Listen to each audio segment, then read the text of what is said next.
আজকে আমাদের রংপুরে 12:30টার পরে এমন তুমুল বৃষ্টি, অকল্পনীয় বৃষ্টি।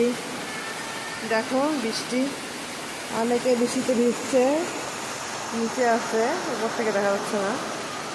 এই যে ভিজতেছে, দেখো এই যে বৃষ্টিতে ভিজতেছে, তুমুল বৃষ্টি, তুমুল ওই দূরে। আর এই যে একটা কবুতর, কবুতরটা কি সুন্দর করে বসে আছে, দেখো সাদা কবুতর। ও বৃষ্টি।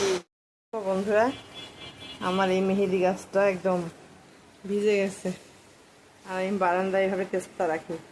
তোমরা কারা কারা রাখো জানি না, আমার খুব ভালো লাগে এবার ঝুলিয়ে রাখতে তেজপাতা। বৃষ্টি দিন আসলে সেই ছোটবেলার কথা মনে হয়, তাই না? মনে হয় আমরা বৃষ্টিতে ভিজতাম, কিন্তু এখন বৃষ্টিতে ভিজলে জানি না অনেকের কেন জ্বর হয়, অনেক বাচ্চারাই সহ্য করতে পারে না। আসলে সময়ের সাথে সাথে সব কিছুই বদলে যায়, এটা আমি বিশ্বাস করি।